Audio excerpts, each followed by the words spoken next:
all the meetings are over with, once you have everything that gets done, um, and you turn Louisiana loose on Washington, D.C., they had the formal ball going on, the tableau ball, and then after that, everybody's going out. I went out to a bar called Crown and Crow to see my good buddy David Saint Remain play, and let's just say drinks were flowing. Oh my goodness, it was a good time last night.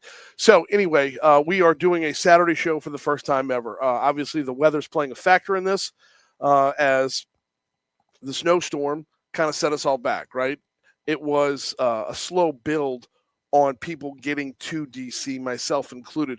Normally, we do two shows on Thursday, my show, and then an afternoon drive show. Then we'll do two shows on Friday, my show and an afternoon drive show, and then I'll pack it up and go on home. Once I'm done with my work, I head on out. Well, this year, because everything got set back, we are doing what we're doing, and that's why we're broadcasted to you right now on Talk 107.3 FM. And as you heard in the open, it is, of course, presented by Rev, Presley Wealth Management, Restore the Mississippi River Delta, and you can't leave out the good folks at the Baton Rouge Metro Airport, who, by the way, All In did a phenomenal job getting reopened after the snowstorm, after Winter Storm Enzo. We don't have the comps to like say they did better in this storm than they did in the last one or whatever, like we do with a hurricane, because the last time we saw snow of this magnitude was over 100 years ago. So shout out to our good sponsors and our good partners over at the Baton Rouge Metro Airport, to get people back up in the air, back moving again. Not just for Washington Mardi Gras, but for everything you got going on. Which, if you've got something going on, I cannot recommend enough going to Baton Rouge Metro Airport as opposed to heading down to New Orleans or as we're hearing story after story after story. You know what? Let me divert and do this. Okay. Every year, Washington Mardi Gras is unique. Every year, there's something different that changes up and what becomes kind of the talking point, if you will, of Washington Mardi Gras. And this year, it was the weather. This year, it was that snowstorm. See, a handful of years ago, right before I started coming, actually, it was 2017, 2018, somewhere up in there. They had a snowstorm in Washington, D.C., and everyone got snowed into the hotel. Like, you could not leave the hotel. And they drank this place dry, and everybody talks about it to this day. It's like, were you here for the one where we got snowed in? No, I wasn't. Yeah, you missed out, man. That was one that happened that way. And you've had different things happen over the course of different years. People showing up, people just popping up and down the hallway. Whatever the case might be, there's always something different that becomes the story you tell, because that Washington Mardi Gras uniqueness, stepped up and you had something to talk about.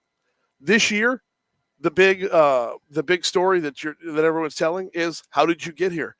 What did you have to overcome to get here? And oh wow, I don't know if that's bleeding through or not. There is a second line going up the hallway. Anyway, let me get back on track. I'm sorry, y'all. It's behind the camera. If you're watching on Facebook Live, you can't see it. If you're listening on the radio, I don't even know if you can hear it or not. But I feel like I should just let them pass. So good. Okay, I'm sorry. There was no way I was going to talk through that. There was no way I was going to keep focused. And they're still going. This year, the story that's coming out is, what did you have to do to get here? How did you get to Washington Mardi Gras, and then what did you have to overcome to make that happen? For me, instead of flying out of Baton Rouge, we ended up flying out of New Orleans, and I ended up on standby and had my butt planted in a seat at Moysan Airport, at Armstrong Airport, for hours on end, and I didn't even get up here until like 11 o'clock on Thursday night. And I was one of the early ones. They had people rolling in at 1 a.m. They had people that drove to Jackson, Mississippi. Dixon McMakin, who's going to join us in our second hour, I'm pretty sure he drove to Alexandria to get it done. You had people bail on New Orleans and go to Houston. It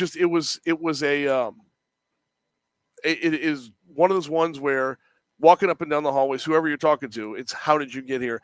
And oh, by the way, once you start seeing people around, it's full now. It is jam packed. Yesterday, everybody finally made it here.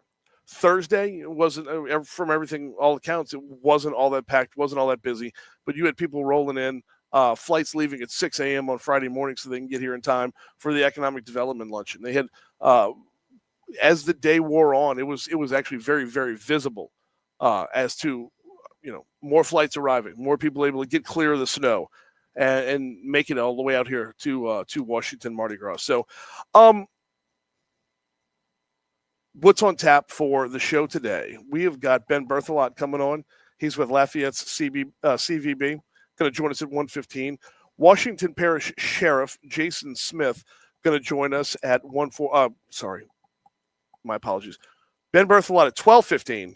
Washington Parish Sheriff Jason Smith at 12:45. State Rep Dixon McMakin at 1:15. And Mikey Matuk going to talk a little LSU alumni at 1:30. And we're going to be with you all the way up until 2.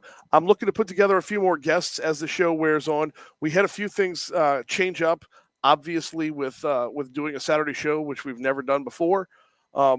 It's been a moving, living, breathing thing. It's as the week has worn on, and we've just reaching out to people, seeing who we can get and when.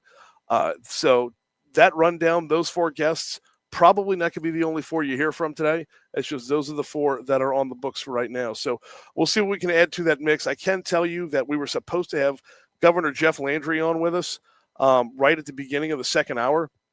The governor has had to cancel. He is across town right now because he got an invite to the White House to go see Kristi Noem get sworn in. So he'll be over there instead of over here. That's kind of a big deal, if you ask me. It's you got an invite to the White House. You don't want to hang out with me on Talk 107.3 on a Saturday afternoon. You're going to the White House to see Kristi Noem get sworn in. Go get it, Governor. That's a better room to be in, boss, for sure. We'll see who else we can fill out on this guest list as well as we make our way through this early afternoon on a Saturday. So hope you're doing great back in Baton Rouge. We are in Washington, D.C. at the Washington Hilton. We'll take a quick break. When we come back, we got Ben Berthelot joining us next from Lafayette's Convention and Visitors Bureau. Brian Kilmeade coming up on the Monday edition of the Brian Kilmeade Show. Please join me as I welcome in the New York Post Michael Goodwin, Tyler Fisher from Fox Nation's Comedy Special, and Congressman Burgess Owens. We'll find out about the president. You need me for something? Okay. Every single illegal alien criminal before it's too late. Don't miss the next edition of the Brian Kilmeade Show. The Brian Kilmeade Show, weekdays from 11 a.m. to 1 p.m. on Talk 107.3 FM. River Parish Contractors is South Louisiana's leader in industrial construction and turnaround services. They employ loyal, local talent who are dedicated to quality projects that are safely executed on time and done your way. With River Parish Contractors, they can assist you with industrial projects that stay within budget and on schedule. What sets them apart is their ability to respond to get the job done right. Come take a tour of their impressive facility in St. John Parish or visit rpcontractors.com. Hey guys, this is Kellen Martin with First South Farm Credit in Zachary. When you're in the market for land, you want a lender who can give you the most options. At First South, we understand what it means to own your own piece of land. Maybe you're ready to get out of that deer lease and get your own property. Or maybe you just want 10 acres to build a home on outside of the city. Whatever it is, call me, Kellen Martin, at First South Farm Credit in Zachary. Or find us online at firstsouthland.com. Brandon Holly here. Did you know Relief Windows is the window, door, hardy plank, and vinyl siding and interior shutter headquarters of the Gulf South? That's right. For nearly 20 years, we have provided you with a lifetime guarantee. Relief from the heat, cold, storms, and sun. So go where thousands have gone to upgrade the exterior and the interior of their homes. ReliefWindows.com. That's ReliefWindows.com. Technology, a modern blessing, but a curse when issues arise. Rev Business is your human touch in the digital world with personal support and meaningful solutions to your real-world challenges. We are a local team who will do whatever it takes to keep you up and running. Sign up for internet, hosted phone, and security with our no-risk 90-day guarantee. For internet, hosted phone, and security, experience the difference of working with Rev Business. 90 years of connecting Louisiana. Visit letsrev.biz. Call the Lucky Law Firm if you've been in a wreck in Baton Rouge or anywhere in Louisiana. It's easy to get help. Call 866-9-LUCKY-1. Get lucky today. I'm attorney Robert Lucky. If you've been in a wreck or have suffered any personal injury, call 866-9-LUCKY-1 today. Paid non-client announcer. Responsible attorneys Robert M. Lucky and Michael T. Malinowski Jr. Primary office in Baton Rouge, Louisiana. File number 2213183. Call 866-9-LUCKY-1. Call the Lucky Law Firm.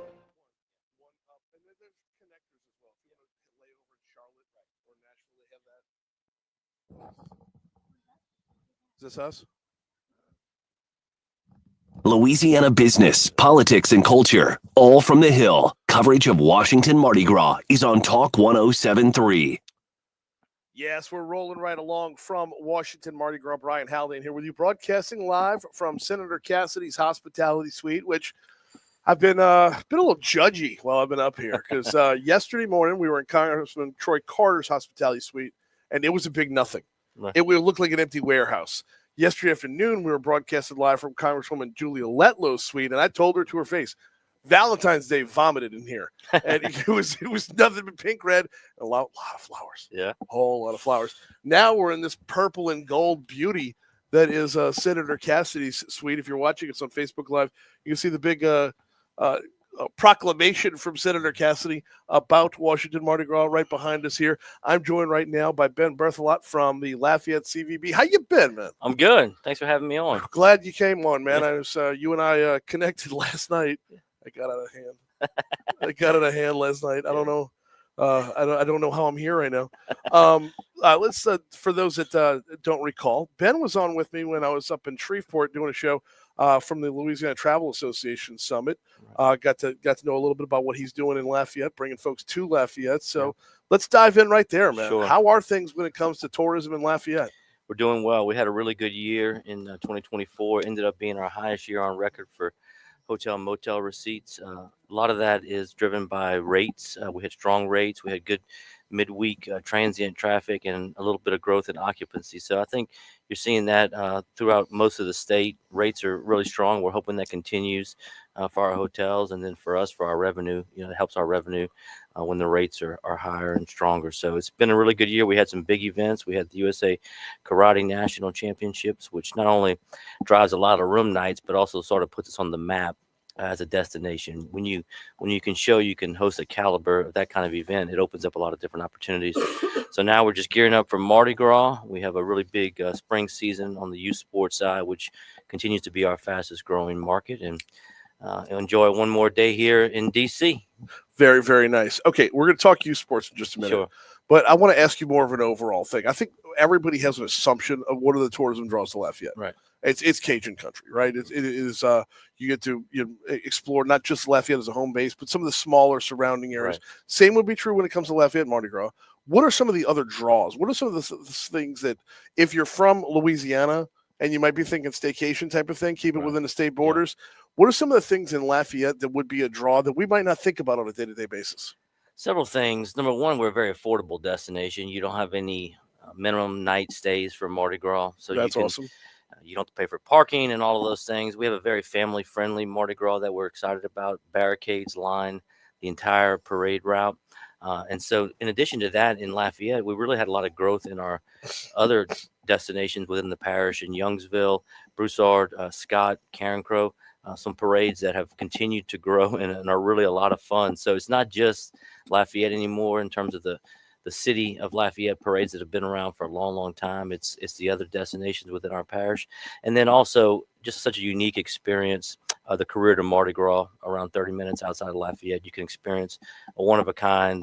The career is really hard to explain, but it's not like your traditional Mardi Gras. With is that the chicken chasing? Correct. Right. Chasing the chicken for the gumbo ingredients. And we're actually going to be hosting an Associated Press photographer she wanted to experience the career to Mardi Gras. So, a lot of live music happening during that time. It's just the energy in our area is really, really incredible. And of course, you always have the great food to go along with that. And we have a little festival at Cajun Field that helps to fund the Mardi Gras for the Greater Southwest Mardi Gras. So you have some rides and some music at Cajun Field as well. What I love about the chicken chasing, what I love about that is it is its own thing. It's not trying to be like, Mobile likes to say they've got the oldest Mardi Gras around, Right. which they don't. They're wrong about that, but they like to say they got the oldest one around. But they've got the it's like a dialed down version of New Orleans. Right. Lafayette or Courier de Mardi Gras is not trying to be Rex or Endymion or anything like that. It is its own thing. I am dying to. I know I'm gonna do it. I got to do it one day. I'm a New Orleans Mardi Gras snob. Okay, No, you need to come. And do that. but the more I learn about it, and the more I talk to people who have experienced it, Right. It's a bucket list thing now. I got to do it. I don't like to use the term unique or authentic because I think that's overused a little bit, but it really is a unique, authentic experience that you can't get anywhere else, and so it's a lot of fun. Definitely come. Let me know when you want to come down and do that. We'll have you in the area. I got to make it happen. I really do. We're talking with Ben Berth a lot from the Lafayette Convention and Visitors Bureau. Okay, I said we were going to talk about youth sports in a little bit, and let's do that now. What a juggernaut! I don't remember this from when I was a kid. I made all-star teams after basketball and baseball season, and that was a team that would travel. Now everybody travels. Everybody goes everywhere. Parents, and there's TikToks and reels about the youth sports coaches is like with these ridiculous schedules and travel and all this stuff. Is there a limit to what youth sports can be when it comes to the level of travel? I think you're starting to see it level off a little bit. Part of that has to do with infrastructure. And when you talk about travel ball, there for a while there, we in our area was one of the few major facilities, new facilities, and now you're seeing those being built in other places. So we still do have a lot of travel ball, but I think teams are starting to play.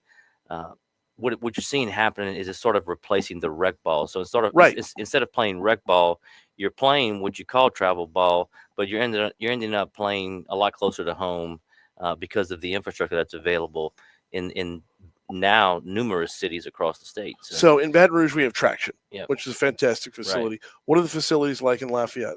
We had the Youngsville Sports Complex, which was probably one of the first major new facilities. That was 2014. And in 2016, Broussard, right next door, opened their facility, which is incredible as well. So we really have two world-class facilities right next to each other. And then over the years, there have been improvements made to Pelican Park, which at one time, in the 80s, I think that was built. It was one of the only, really nice outdoor sports facilities. So you have Pelican Park in Carencro, which made improvements. Now Scott has made improvements to their fields. And then also in Crowley, which is just about 20 minutes outside of Lafayette, at Miller Field and those rec fields, they've turfed all of those fields. And so now we have an opportunity. In fact, we next in 2026, we're going to be hosting the USSSA National Championships. And the only way we're able to do that is because of the infrastructure that we have available, and they'll be playing multiple fields. But Lafayette Parish is a very small geographic parish, and so within 15-20 minutes you can get to all these fields, and it's not like being in Houston and having to travel an hour or so to get to different fields. And so it's really, what's that coordination like? I'm sorry, I interrupted. No, it's a great question, and we've been fortunate. We're blessed. We don't run those fields, but we have great relationships with all of those cities and with the people that run the fields, and they recognize the importance of bringing in new dollars to their communities. And so they've been on board from day one and really work hand in hand with our sports development team to try to grow that. And we've been very successful on the outdoor sports side, and it's been fun.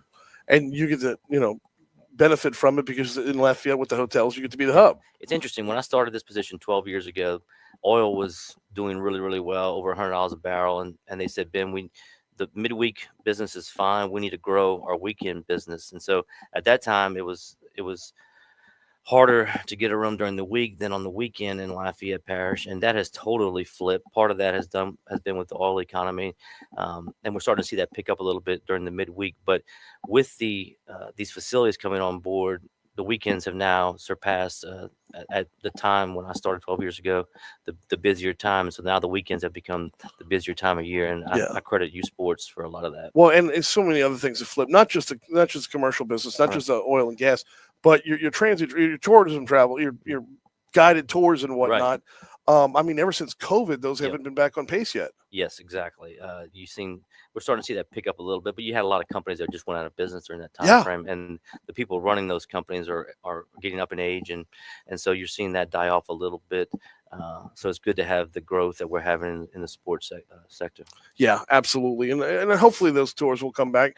I mean, when I worked in hotels, as as a sales manager, Right. of a limited service hotel, the number of group tours, like 2 buses will come through and eat up half your hotel, but they'd all be like Canadians, Right. coming down to see a lot of Cajun country that are Right. coming down to see all the Canadians who were smart enough to get out of the cold. Right. Although this week it's not very. We flipped the script a little bit. Yeah, absolutely. All right, let's talk Washington Mardi Gras real Yeah. quick. We got Ben Berthelot from the Lafayette CVB on with us. Let's talk Washington Mardi Gras real quick. What has your experience been like thus far? It's been great. I'm gonna go back. So almost 20 years ago, I was working for City Parish President Joey Durrell, and he wanted Lafayette to have a presence at DC Mardi Gras. And so at the time, Glenn Armentar, as a local attorney, had a suite, and so we partnered with him. And since that time, it's been probably 18, 20 years. Lafayette has had a suite every single year, and now what you've seen is a lot of cities have copied that and now are doing their own thing. Yep. But we were one of the original, probably the first city that had a suite, and through 4 different administrations that has continued.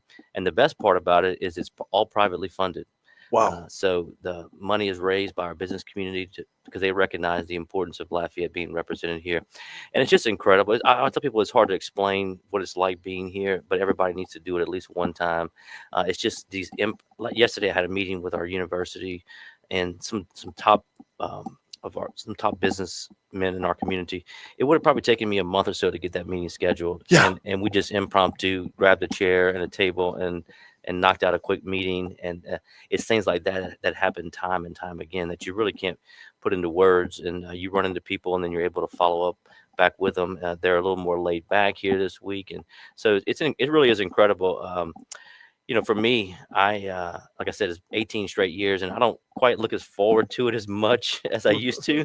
But I always, once I'm here, it's always beneficial every year, which is why I keep coming back. And we're one of the hosts for our suite, along with our Mayor President Monique Boulay, our Lafayette Economic Development Authority, our One Acadiana, which is our regional chamber, and others continue to host that suite, which has been great. Who provided the boudin yesterday? I stopped by the suite yesterday. Who provided the boudin? I want to say Best Stop. I'm not positive on that, but I do know this. You'll appreciate this. There's a corkage fee for boudin.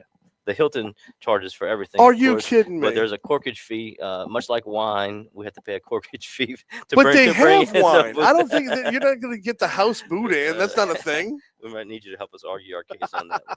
But it's well worth it, and the people love it. And today we'll have a little bit of gumbo to go along with the boudin and the suite. And our theme this year is Allons Lafayette, which is Let's Go Lafayette. Yes. And we use Allons à Lafayette, which is Let's Go to Lafayette in a lot of our promotion. But the theme this week is just Allons Lafayette, Let's Go Lafayette, and really our opportunity to talk about all the great things happening in Lafayette Parish in our region. What are a few of those things? I mean, outside of tourism, what else is going on? Well, we have had a lot of growth in our area. Lafayette's one of the only major cities in the state that continues to grow.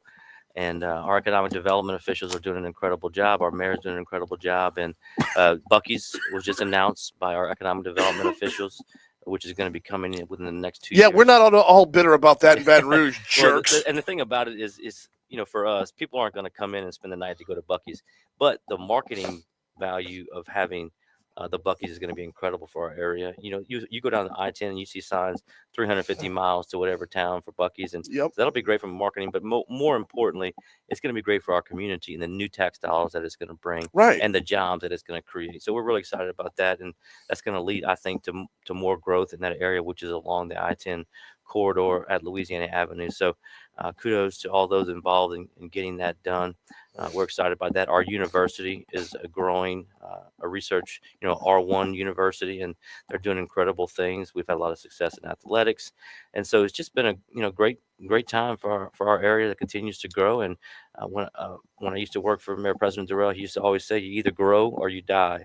And fortunately, we've been growing and well, there is no staying in place. That's right. Because if you're staying in place, someone else is moving ahead of you. That's right. So it's one or the other. You either keep moving forward or you fall behind. One of the two. Ben, I appreciate. Oh wait, before we get you out of here, 18 straight, man. That's awesome. What is your favorite part of the whole weekend? I think just the opportunity to meet with people that I don't for whatever reason, run into in Lafayette. Like I said yesterday, just in these business officials, you have a lot of prominent people here. And so just the ease of which you're able to have a conversation and the relationships that you build, that you're able to go back home. And because of being here, you've strengthened that relationship. And so you can pick up the phone and call somebody maybe that you couldn't have prior to coming here. I meant like on the events list, like Louisiana Live, the big party tonight. I tell you, Louisiana Live is probably my favorite event. Same. And it's gotten to the point, almost too big, but it really not this year. No, not this year. But I really enjoy Louisiana Live with all the food, and we're fortunate we have two bands that play. Nathan and the Zydeco Cha-Chas, and then the Bayou Boys have played for many, many years. So it's a great representation of our area, but it's just a great event. The food, the music, and the ability to visit with a lot of people. So Thursday night's my favorite night, and then I also enjoy having the suite and being in the suite on Friday. Yeah, the hospitality suite's pretty great because of LSU women's basketball. I had to move my afternoon show up, so instead of running from 4 to 6, right, I went from 4 to 6 back at home. So 5 to 7 here, yeah, which is hospitality suite time, right? Right. I had to move the show up in the day, which freed me up to go visit all the hospitality suites. Yeah. And it is, that is such a great experience because you're immersed in Lafayette, right, and you talk to some people from Lafayette, and they do a great job of selling Lafayette and telling you about all the great things going on. And then you go 2 doors down, and you're like, you're in Jefferson Parish all of a sudden, right. And you go upstairs, and the folks from Lake Charles are throwing a heck of a party. Yep. And then you visit with Senator Cassidy, and it just all right in a row. It's every corner of Louisiana, just all jam-packed. Yep. So it's great. Fun stuff. Great times. Absolutely. Well, I appreciate you spending a couple minutes with us. Yeah, thanks for having today. me. Absolutely. Always. We will we're gonna connect again soon. Just as the year rolls on.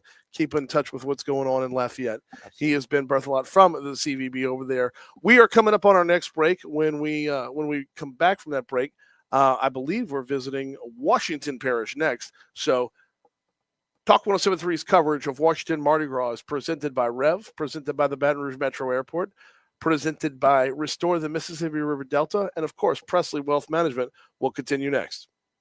Hey guys, this is Kellen Martin, branch manager at First South Farm Credit in Zachary. When I talk to people about buying land, I always ask, what are your goals with this property? I want to make sure that we set up a loan that fits you and what you're trying to do with your land. If it's a place to build your dream home out in the country, or if it's a place to raise big deer, those are different goals. You want a land lender who understands that and can give you different options based on your goals. If you're looking to buy land or refinance, call me, Kellen Martin, at First South Farm Credit in Zachary, or find us online at firstsouthland.com. Hey guys, this is Todd from Rebel Heating and Air. Your heating and air conditioning system requires essential cleaning and care to ensure efficient and safe operation. Call Rebel today and schedule an appointment. That's Rebel Heating and Air, 929-8944. And remember, the bitter taste of a poor installation will remain much longer than the sweet taste of that lowest price.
Broadcasting from one swamp to another, coverage of Washington Mardi Gras is on Talk 107.3 now.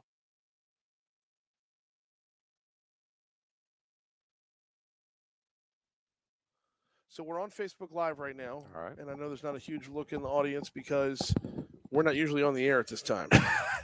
Shit. Well, we're normally like, what's the word?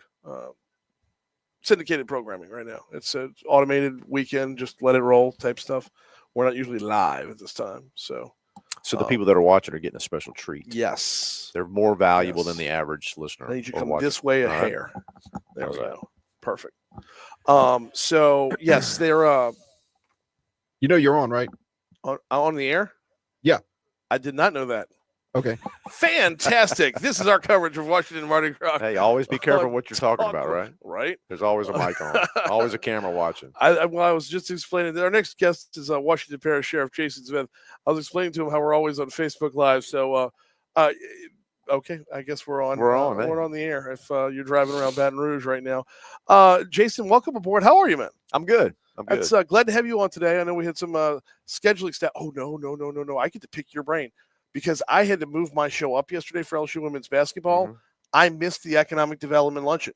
Okay. And I love going to the economic development luncheon because it allows me to talk about the economic development luncheon. So having missed it, then I need to know what happened. I can give you all the details. Let's go. Let's roll. We'll get to talking about you and Washington Parish in just a little bit, but having missed out on it, give me the deets.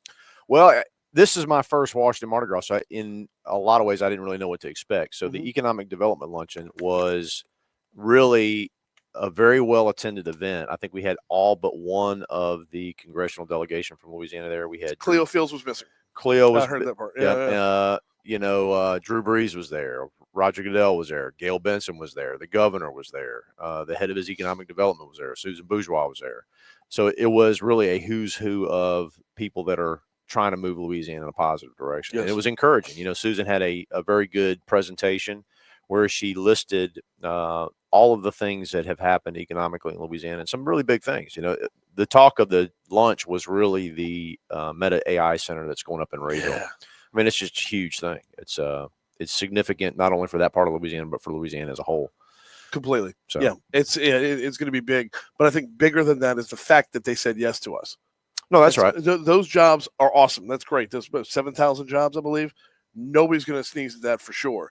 But the fact that it opens the door for everyone else to say, well, what about Louisiana? Yeah, there's a certain network effect that comes when you start connecting these dots. And so it's just hard to get the first dot on the map. And now that it's there, there's going to be some good things that come from it. Yeah, and not just jobs in general, but we're talking about good jobs. No, that's right. A lot of white collar jobs. We're also talking about, like, as Silicon Valley looks around the country and looks to bail on Silicon Valley, it's like it's going to be the last one out. Turn out the lights in Northern California.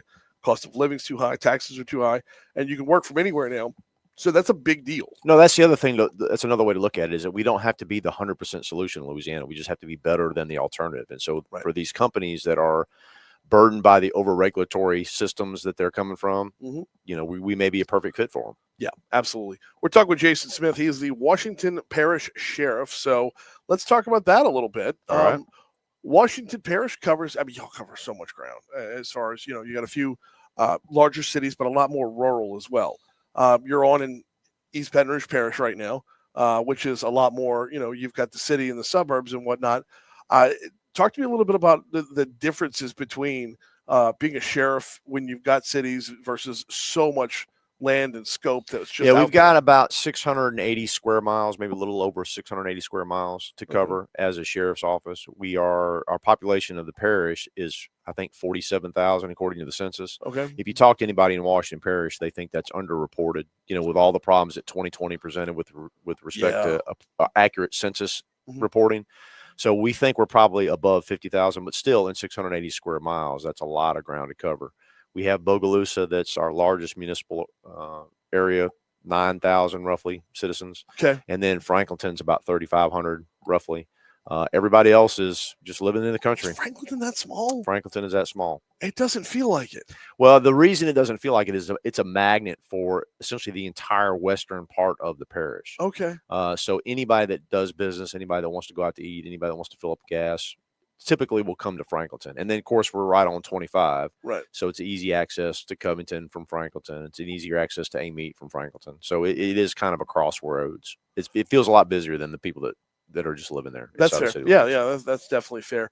When it comes to Washington Parish, definitely y'all are looking for growth. Had John Weibel on yesterday. He was talking about that 4-lane highway that's being built out to take y'all all the way down to 12, or I-12, which is going to be fantastic. And you're going to be ripe for growth, prime for growth.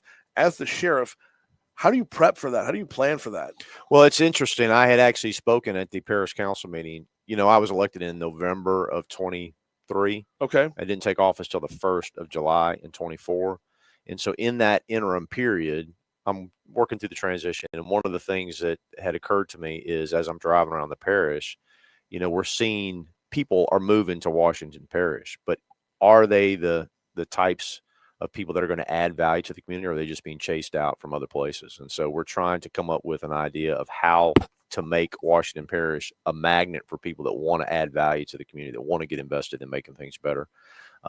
It is difficult. If you come in, if you're getting chased out of other places and you're just coming to Washington Parish because you feel like you can act with impunity, for lack of a better description, it presents a security problem. Yeah. For the sheriff, because with 680 square miles, we only have just over 100 employees in the sheriff's department. It's not a lot. With growth, though, how do you grow your department as well? Well, it all comes down to revenue. Yeah. We've got to build a good base of businesses. As the tax collector in the parish, we generate revenue from taxes. We've got to be efficient with what we're doing. We can't afford to waste money. We've got a significant expense in the jail. We've got a significant expense with putting people on the road. I don't think most people understand. Well, I think most people understand that things are just more expensive, and that includes security as well. Okay, that's that, which is fair. But when you have an area like yours where you're covering so much ground, and when you start adding people to that ground, the people who have been there before, you might get a little bit reluctant to against maybe adding to that revenue. That's always a tough sell. Yeah, and I think the answer has always kind of the default position has always been, well, we'll just raise taxes. Well, right. That's not sustainable. I'm not advocating that. Nobody wants that. We've got to be efficient with what we've got, and we can grow the tax base by adding people that are committed to making the parish a better place to live. We want our kids to live here. I chose to live in Washington Parish. My family's from Washington Parish, but I grew up in Baton Rouge. I spent 22 years in the Marine Corps, and when I retired, we moved back to the farm in Washington Parish because I chose to raise my family there. So I've got skin in this game. Yeah, absolutely. Very cool stuff. We're talking with Jason Smith. He's the Washington Parish Sheriff. What's your mission up here? Everybody's got a different mission at Washington Mardi Gras. What's the Washington Parish Sheriff looking to get done up here? Well, this is going to sound like I'm going to talk in a little Marine lingo. This is a recon mission for me. I didn't know what I was getting into. It's not obvious to me that a sheriff of a parish should be at Washington Mardi Gras. It's not obvious what the relationship between a sheriff of a parish in Louisiana should have with U.S. senators, with his U.S. representative. I don't have to meet a lot of people because my scope is very limited. I'm concerned about the security in my parish. Right. But the way that things work, it's probably beneficial for me to have relationships with these people that control things that are far beyond my control. And so I'm just trying to make things better. I really don't know what I'm trying to get out of this except to try to get a feel for what's possible. That's fair. Yeah. That's fair. Well, I mean, I saw you yesterday in Congresswoman Letlow's suite, and that is your congresswoman. That's right. Which, with our stupid map, you've got to leave the state to go see your congress. No, and it's difficult for her because she is only but one person. Right. And so the way that district is designed, but we are at the end of the road. Right. If she's headquartered out of Monroe, yes, but she's got to go to Mississippi. We're not on the way to anywhere else. Right. Exactly. It's a stupid map. That's a whole other diatribe of mine. But anyway, but coming to Washington, D.C., it basically, I mean, it takes the same level of effort to see her here than it would to see her within the district, is basically what I'm saying. No, that's right. That's right. The only benefit in the district would be that we would have kind of a captive audience. Yeah. Whereas here, all these, and I don't think most people would appreciate how stretched thin these representatives are. It's just like a constant whirlwind of activity so that everybody gets a little bit of time, but nobody gets a significant amount of time. This is just a place to meet and then set up things that we can actually get things done later. Yeah, it's been kind of a running gag on this show. It's like we're in Senator Cassidy's suite right now, and Senator Cassidy's not going to be on the show. I was at Congressman Carter's suite yesterday morning. He was not on the show. Right. Congresswoman Letlow was the outlier. Like I had her on for a good 12 and a half minutes of just straight getting to, make her lose the rest of her voice. She's hurting. But she had to leave the economic lunch to make it to talk to you. She had to bail a little bit early to get down there, get up there to talk to me. Like even in her own suite. For years, I broadcasted from Congressman Graves' suite. I only had him on once. And the one time I had him on, I was posted up somewhere else. So, yeah, the minute-by-minute scheduling that goes on around here is just it's absolutely ridiculous, and it's so worthwhile. Yeah. So worthwhile as well.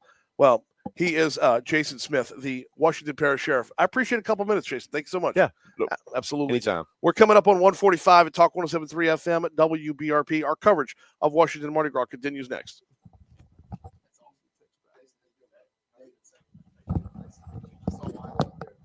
Oh, hanging out with Jason. That's what he's doing. Okay, I'm Brian. Alex. Good to meet you. Alex is in the Jason. Defense contractor business. Oh, okay, cool. So I just met him at the street board suite. All right. So we're hanging out. He's like, "Do you mind if I come hang?" I'm like, "No, absolutely. Yeah. Just great. Well, we do this. That's like getting on a bicycle, right? Like, yeah. When you get on radio, you and people just happen. When I get on stage, it's the same thing. You do the same. He's full of crap. It's all prep work, man. It's all homework. Listen, we were on. We didn't even realize it. I know. We listen. Like the first 45 seconds or so, Cade comes over the microphone because you're on right now, right? I'm like, no, didn't even know. That's how we looking, Cade? Yeah. Yeah. When he goes on vacation, I tell him to call me, and I'll host for you. So he is right, because the last time I did it, I didn't prepare for crap, and I don't know why, but I just had a lot going on. The morning of, I couldn't. Cade, you there? And I woke up about 3:30, 4 in the morning. All right, good time to prep. It is what it is. So I started prepping right there, and I actually probably had the best show I think I've ever had that day. A lot of it was off the cuff. What's in my mind? What's the moment? It's one of those things you don't have a lot of time to prepare. Waste a lot of time on unnecessary things. Like it's really focused. So I got to hit this point, that point, that point. Everything else I can manage. Get more relaxed on it. Yeah. Because if you had all day to prepare, you get distracted by what I can say this. Talk about this. What I do, I like okay, what the first words are going to do. How do I open the show without feeling stupid? How do I not lose my train of thought? Something pretty good, as you can tell. Look at no. This is why I'll never be a time more interesting than there's a good like that. Brother, I have some wonderful times. Life does not suck. I was waiting for all the opportunities, the fun stuff. I get to do good things. Especially help people. Well, you're pretty unique. I've gathered this already.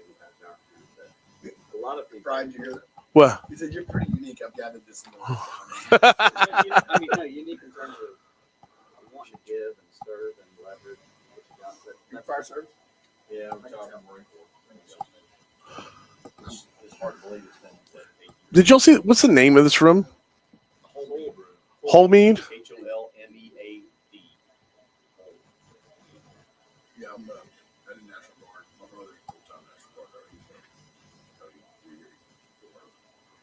He's the operations commander. So I'm sure you probably have something. Same way. I get how many. No, I'm sheriff. Sheriff. Well, you still would. Kate, are you there? What parish?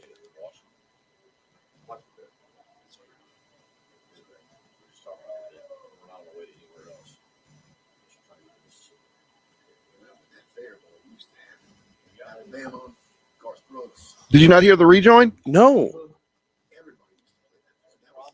So we're back? Hold on, I'll play the rejoin again. All right. Louisiana business, politics, and culture, all from the Hill. Coverage of Washington Mardi Gras is on Talk 107.3. We're back at it from Washington Mardi Gras. Brian Haldane here with you. Got a packed next hour. We're going to start off with David St. Romain, who just absolutely destroyed my liver last night. I'm blaming the entertainment and not my own trips to the bar. Start off with David St. Romain, then we'll have Dixon McMakin, we'll have Mikey Matuk, and then we'll close it out after that. Yep, absolutely. We got a busy second hour for you coming this way. Hey, before we dive back in, though, do want to remind you that the Washington Mardi Gras coverage is, of course, presented by Baton Rouge Metro Airport, Rev, Restore the Mississippi River Delta, and the folks over at Presley Wealth Management. You know Matt Kennedy. He's on here 9 a.m. on Saturday, and then again at 8 o'clock on Sunday morning. Matt, longtime radio guy. I mean, he's my mentor. I mean, he taught me everything I know in radio, and then he moved on to go take care of everybody's financial services. Presley Wealth Management does exactly that. Check them out at PresleyWealthManagement.com. They are your starting point for a successful retirement planning. You can give them a call at 791-5773, 225, of course, 791-5773, or send them an email. Just hit them up with the team email at PresleyWM.com. Presley Wealth Management has got you covered. And, of course, check out Your Money Matters Saturdays at 9 and Sundays at 8 right here on Talk 107.3 FM. All right, I want to thank Jason Smith for hopping on a little while ago, and wanted to elaborate a little of what he had to say about the economic development luncheon yesterday, because that Meta conversation has been all over the hallways. That Meta AI data center conversation has been all over the hallways yesterday, before the luncheon, after the luncheon, and spilling over into today as well. And I think it's really a huge. And I've already set up to have Susan Bourgeois on with us as soon as we get back. So it'll be early next week. Don't have the date hammered out yet, but it's a bigger conversation to be had in Louisiana right now, where we have a number of people saying, not just, oh, we need more jobs, oh, we need more people. It's who do we want to be, and how many different versions of that can we have around the state? And the conversation is being had in a level that it hasn't been had yet. Honestly, we've had your traditional fiefdoms of different portions, right? It's been, you got Shreveport is Shreveport, Baton Rouge is Baton Rouge, New Orleans is New Orleans, and Lafayette is Lafayette. How can we make all these places work together? How can we make these places work in tandem? And yes, I left out Monroe intentionally. Because Monroe has been somehow the star of the show since getting here. Monroe has been ridiculous. I had their mayor on yesterday morning. He's awesome. Friday Ellis, he's awesome. We've been talking about the metadata center. That's awesome. And everything up in that, up in that upper right-hand corner of the state. So how do we make that success spill over? The data center in West Feliciana Parish is a second example right there. A little smaller, a little more scaled down, but nonetheless, it's there, or it will be there. And what is the common denominator between the two? The ability to attract energy, the ability to create energy. You have the nuclear power plant, the Riverbend over there in West Feliciana, and then what Meta is going to do in Northeast Louisiana is going to change the game and actually benefit the people around there, not just through the jobs and the revenue and all that stuff, but when it comes to securing their grid as well. It's just these conversations are the ones that are had in and around Washington Mardi Gras. One of the things that I know I've said this ad nauseum, I've said it so many times now. One of my favorite things about coming up here is I have I call it my legislative preseason games. There are 3 legislative preseason games for me before actual kickoff of the legislative session. This event right here, Washington Mardi Gras, is my first preseason game. La Bee's annual meeting is my second preseason game. And then the Pelican Institute's Solution Summit is my third preseason game. And after I attend all 3 of those, I am so ready for the legislative session. I am so ready to know what's coming, know what kind of policy is going to be crafted and molded within that session.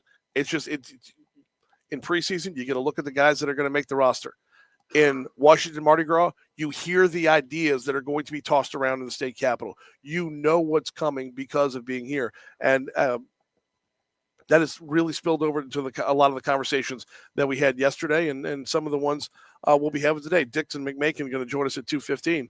We'll talk about that a little bit. Oh, I did mention, and we only got about 2.5 minutes till break. So when we come back after the break, we'll have David St. Romain on for a much longer segment. This was a tiny segment. Didn't want to squeeze him in here. I did mention about the Pelican Institute. Actually ran into a few of them. I've run into a few of them up here. Y'all get ready. Get ready. The world of regulation is about to take another. They're taking another stab at it. All the licenses that we have to have, all the ones that got done in this last legislative session, how you no longer have to have a license to be a florist, things like that. I'm not going to rattle off a whole list, but things like that. I was talking with Sarah Harbison last night, and she's ready. She's like, we have our starting point. We've already left the gates. We've left the starting blocks. Get ready for it. Regulation. We're about to call it deregulators 2.0. 2.0. It's round 2. Cue up the Warren G. Deregulators, mount up. Mount up. You can't be any geek off the street. Got to be handy with the steel, if you know what I mean. Earn your keep. That's where we're going to be headed. 1 minute. Within the next year. All right, we got 1 minute till we got a break here. So I tell you what, let me go ahead and set the table one more time. LSU alumni. We're talking with Mikey Matuk next hour. We're talking with Dixon McMakin next hour. We're talking with David St. Romain next hour. Those are going to be 3 very different conversations, and we will continue to plow forward with more coverage of Washington Mardi Gras right here on Talk 107.3 FM. 30.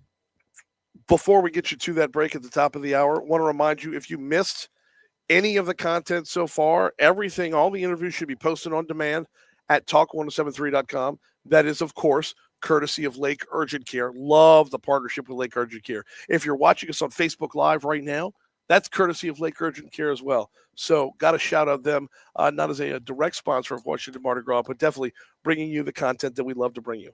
All right, we are coming up on that break, so let's go ahead and break it now. We'll hit news, and we'll come back on the other side on Talk 107.3.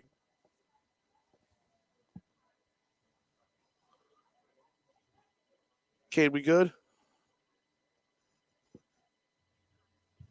Yeah. Okay, cool. You said 56.50 earlier. Yeah. Okay, well, that was 55.50. Oh, I was wrong. All right. I did it wrong. You need a do you need me to fill for a minute on the back end? No, I need to not be a dumbass. You okay? No. Man, we're on Facebook Live. Did you not hear the rejoin when I was playing it? No. Can we start this over? The whole show. Just cut. We'll do a retake of the whole first hour. That's fine. No, I'll fill it. We're fine. I'll fill it. Okay. Yeah, just find a PSA. It's good. Oh man. All right, I'm gonna turn my mic down for a second.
It's time to take you to our nation's capital, where every year the Bayou State shares our greatest export with Washington, D.C., our people. A people of immeasurable love and unrivaled determination. It's a chance to network, a chance to politic, a chance to get business done the way that only Louisiana knows how. You know, I'm so sick of Congress, I could vomit. It's Washington Mardi Gras, and our coverage is brought to you by Presley Wealth Management, Rev, Baton Rouge Metro Airport, and Restore the Mississippi River Delta. Now, here's your host, Brian Haldane.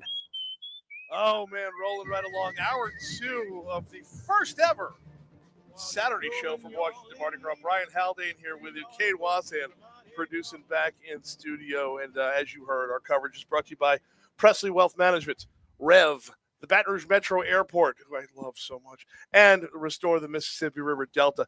Jam-packed hour this hour. Want to welcome in David St. Romain, who I absolutely hate right now. How did you fit me in on this jam-packed hour? I just want to know.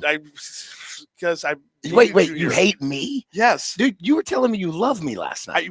Because I did love you last night. It hurts. This sounds today. like every single man's problem. I love you last night, but I hate you in the morning. I'm in pain, David. I'm in so much pain. Dude, the last 2 nights of shows have been unbelievable. Well, we got to talk about that because it wasn't supposed to be 2 nights of No, shows. it was just so we're going to get to that in a second, but you tore it up last night, dude. You were unbelievable on stage at Crown and Grow last night. Thank you. Yeah, this is show. It was a second year that we've done this, and my partner Darren Bovard has just who your axe brother over at Mercy. Yeah, and we just we put it together. Darren really did all the hard work except bringing up the band and driving for 20 hours and dealing with snow and all that other stuff that I had to deal with. But hey, we had a good time, man. Well, there was a packed house. I don't think it was packed as much last year as it was this year. I think it was packed earlier last year, and it was a slower crowd to get there this year. Okay. But everybody stayed the duration. Oh yeah. Y'all owned the night last night. It wasn't like on Thursday night people go party hopping. That's right. Yeah, nobody hopped. Oh no. Everybody landed. That's right. It was last night, and you got to shout out Darren because he did awesome. He did a great job, and all of our sponsors were awesome.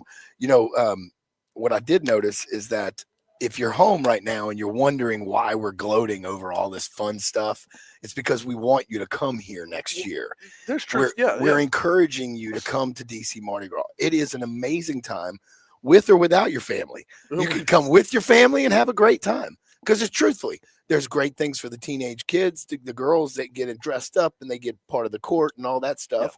And then if you don't have your family involved or it's a business venture, it is such a great time. This is the moment when we can do what we do. And man, it's fun. And I get to entertain. And what's better than that? Like nothing's better than that. That was the best part of the whole thing thus far. So, oh brother, thank you. Yeah. Well, not all these interviews you've been doing. I'm trying to think. They've been fun. I'm sure. Forcing Julia Letlow to fight through losing her voice yesterday. I heard that in the walking meeting earlier yesterday morning when we were doing the crew meeting. Yeah. She's like, man, I feel bad too. I felt so bad for her. But she's an amazing woman. And I tell you, she's standing strong for this state of Louisiana. Oh, God, is she ever. I literally told Congressman Higgins, it might have been offensive a little bit, but I said, Congressman, you have cojones more than anyone I know, bigger than anyone I know, for doing what you do and standing the way you do, standing strong for our community, keeping us safe, worrying about our families. I mean, we have actually an incredible delegation here in DC of people that are faith-based, family-based. They are strong individuals. And buddy, I'm telling you, I'm proud to be here. Yeah, I wish all my friends and family were here right now. Well, it's something everyone should experience. Absolutely. And yes, I do need to bring my family along. This is always a business trip for me. Dude, you work so much your wife would hate you. But no, she would. She'd be coming hanging out with you. This is her favorite city on the planet. And she'd be out and I down. just cut her loose and say, go everywhere. No, I know what you're going to do. You're going to bring her and her best friend. And that way she can go and do that. She has a girlfriend with her. Yeah. And you don't need to worry about her. And you're good to go. We do have a CFO who has to sign off on all these things. No. You can pay for it with that big radio money. Don't lie, big dog. Unreal. We got David St. Romain with us. And we're totally useless moment right now. I just want to say that. What do you mean by that? No, I'm just kidding. All right. No, let's rewind the clock, dude. Let's rewind the clock. Okay. Take us back to when Monday? it started snowing. Yeah, Monday. Okay, Most of so them go all the way it up was to Monday. before Yeah. snow. So on Monday, I get a call from my drummer, and he's like, "Bruh, I don't think we're gonna make it if we leave on Wednesday, dude. I don't think we're gonna be able to get out of town." And we're in a 42-foot RV with a 4-foot, 5-foot trailer behind it somewhere. Nah, we'll be all right. We'll be all right. And then something told me, nope, you need to go ahead and go. And so I called a friend of mine in Nashville, and I'm Jeff Reed, who owns a venue called The Local in Nashville. And I said, Jeff, I think we're going to come to Nashville on Monday night, drive overnight. So I ended up driving all night long. I didn't sleep at all Monday night, Okay. which just prepared me for what was ahead, Right. which is tonight. Right. And so what I just switched my clock on Monday night, and I slept for a couple hours during the day while he drove on Tuesday, but we got to Nashville on Tuesday and Tuesday morning, and we played a show Tuesday morning in Nashville at The Local. It was awesome. Tuesday morning. I was gonna say we got there Tuesday morning, but we played Tuesday night. Okay. And then spent the night Tuesday night in Nashville in the bus, and then hopped on the road because. So this is how this weird trip. I was supposed to play one show last night, Right. And that was it. Yes. Tuesday night in Nashville happens. Well, then Chase Tyler, might or might not have been trying to get me the pass to get into Thursday night. Maybe I'm not going to correct. I'm not going to. What do you say? Deny or I can either confirm or deny. Confirm or deny this. So, but I would say thank you to Chase for thinking of his boy, and I love him too. He texted me, said, "Dude, I can't get you in. We had to cancel." And so I'm like, "Brother, dude, that sucks. Do you think it'd be all right if I hit him up?" And of course, I feel so bad. I'm my boy. What a terrible thing to do. But hey, you snagged his gig. So I snagged his again because last year I snagged his gig. That wouldn't. I thought you were. So Chase has been doing Louisiana Live for years, and he's so talented. We are very, very blessed to have him. Yeah. But he's normally been doing it, but he played for Shane Morrison's daughter for the Queen for all of their parties last year. Okay. And so he had like 8 gigs or something. Oh, so wow. he didn't want to play Thursday night. Right. And Congressman Graves helped out and made that happen last year. And so I snuck his gig last year. Okay. Well, then I'm on my way, and I'm like, Mary, the lady from who takes care of everything here. And I'm like, Mary, I'm coming into town. I'm gonna have my full band. What do you think about me filling in? She calls me within 5 minutes. She's like, David, you have no idea how happy I was to get your email. And nothing happens by coincidence, bro. Oh, I know. Nothing. This is all, as wild as we get. Right. It's way out of our control. Of course. And so Thursday night, I get to play Louisiana Live again. Whatever many people were there. It was a beautiful ceremony, a beautiful party. Had a great time. I think Dixon had a good time. We all really enjoyed ourselves. Yes. And it's a weird set. 10 minutes off, 45. Right.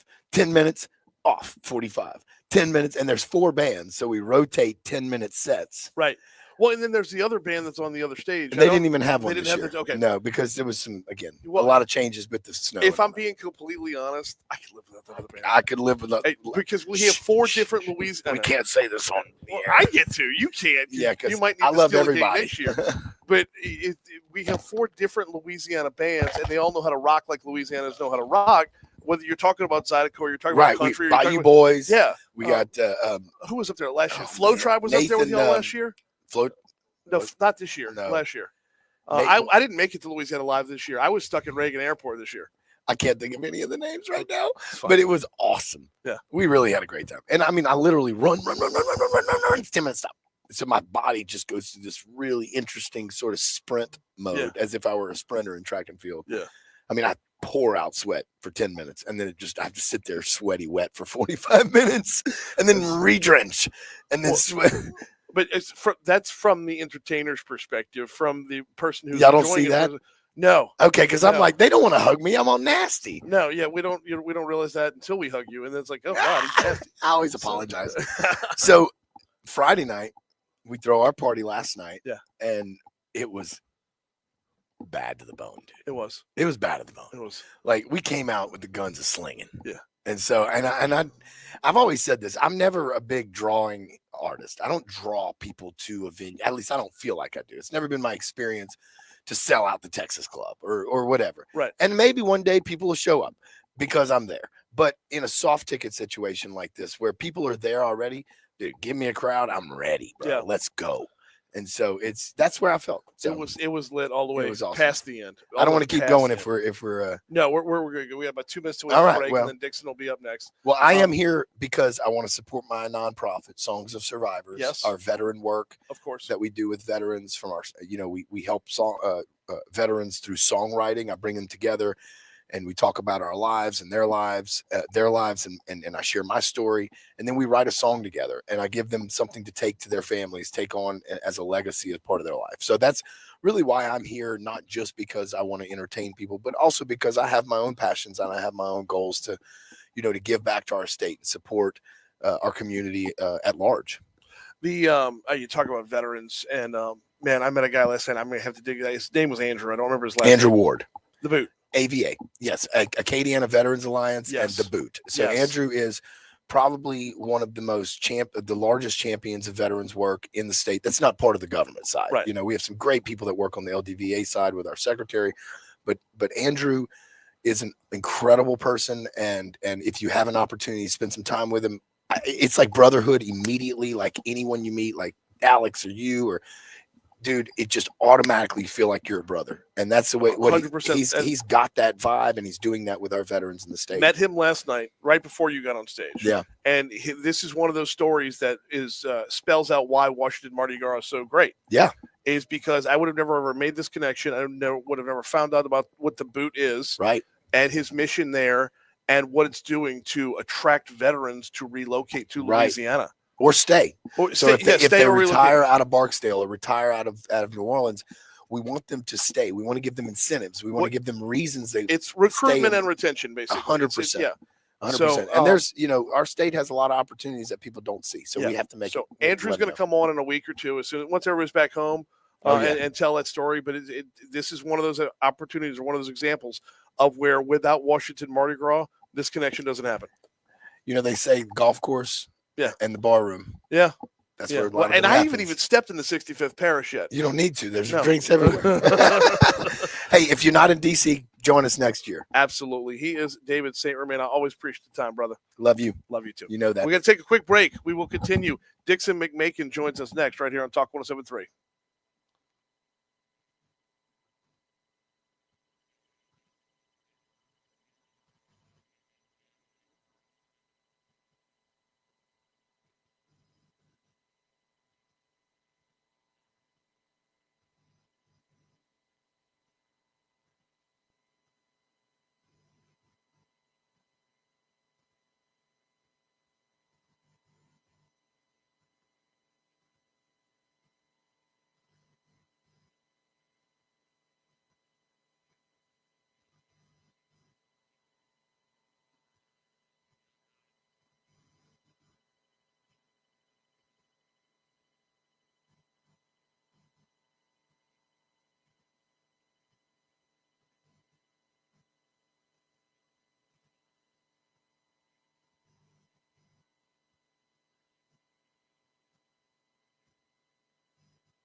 They had a second line band coming through, a brass band coming through about yesterday, an hour ago. right? Oh, no, yesterday. Like in the opening segment, it's like I couldn't.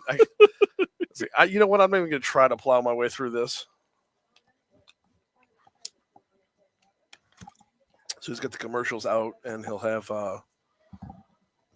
We'll hear the rejoin.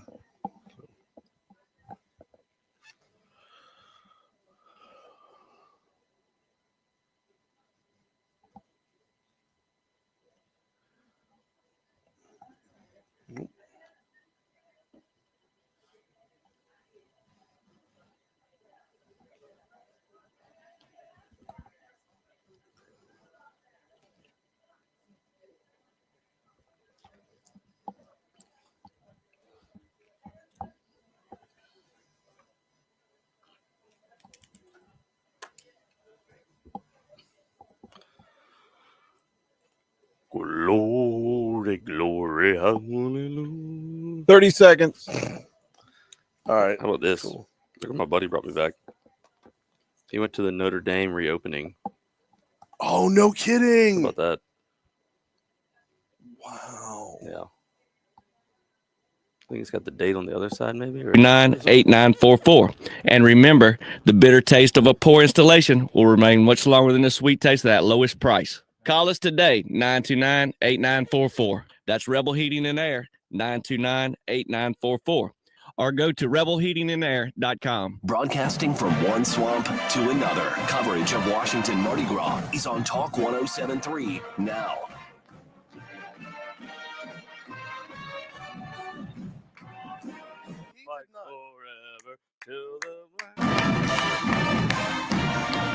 Go Bears.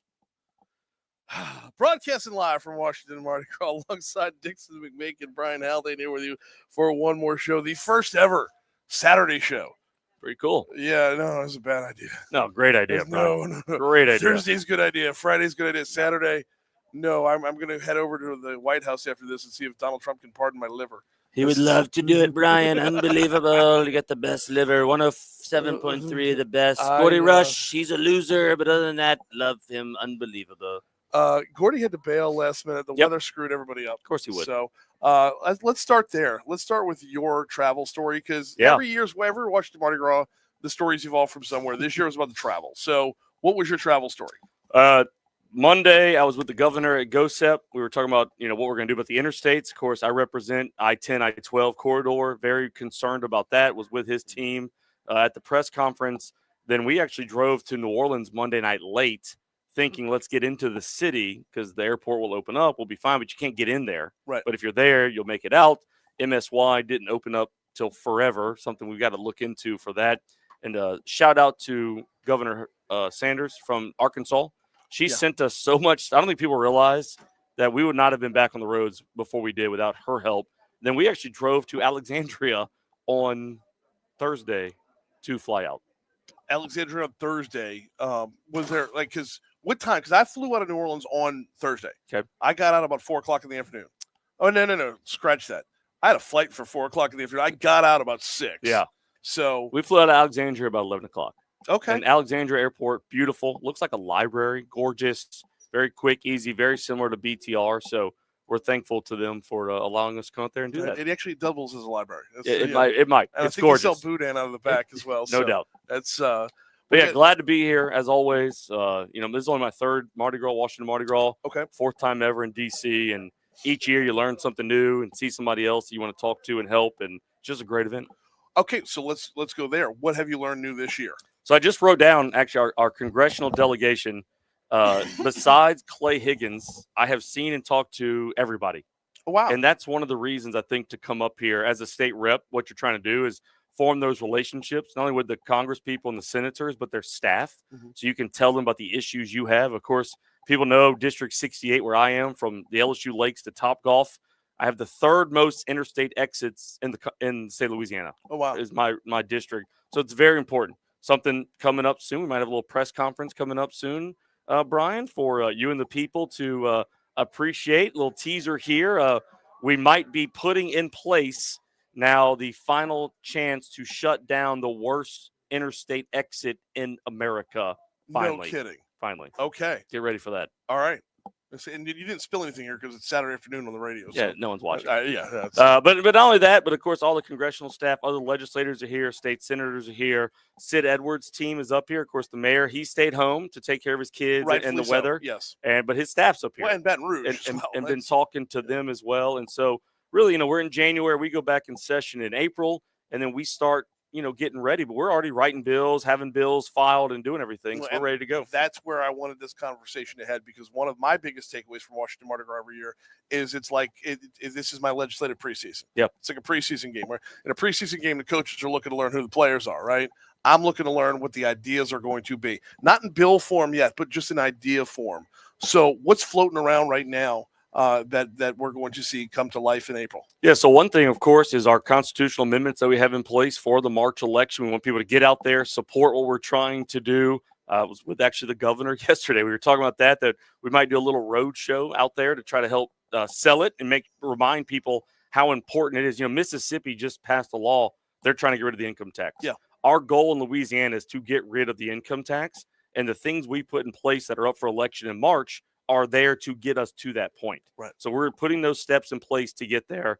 Talked to Attorney General Liz Muriel as well this week. So all those things that they're looking to fix and improve the bills we've passed, and now it's tightening them up as we go forward. When you talk about putting things in place to get rid of the income tax, you're basically talking about freeing up to be able to make cuts. Yes. As it stands right now, and when we've seen with every governor who's trying to make cuts, it's always healthcare and higher ed, healthcare and higher ed. What's on the ballot in March is going to open up the whole world to where if everybody gets everybody get a haircut instead of just those two always getting gutted. Yeah, Article 7 of our Constitution is where all that is. Of course, as you just said, you can only cut 2 items, really, and no business operates that way. Like, you put everything on the table, right? And that's the opportunity we're trying to have now, is to say, hey, let's have the opportunity to do more than what we can do now and make people, be available to prove it, right? Not just every year, hey, here's your budget, you're gonna get the same thing. Do you really need that every single year? Yeah. Come prove it to us, and let's go forward like that. Yeah, this is a battle we're fighting in Baton Rouge, just from the Baton Rouge level. Yep. This is the same battle being fought on the state level. So, let's talk a little bit more about. I want to get back into some more issues in just a little bit, but I got to pivot over because you were telling a story before we came on the air that I'm asking you to tell on the air. Thursday night, I went out to. I was at the bar in Madam's Organ. Yeah. And then I got hijacked by Chris Landry, and he took me over to the Waldorf Astoria, which used to be the Trump Hotel. That is first of all, I can't afford to breathe the air in that room, much less buy a drink. But it was such a great vibe of like relaxed conversation amongst, just anybody in the room. Where you just turn around, like I was talking to Patrick McMath. Mm-hmm.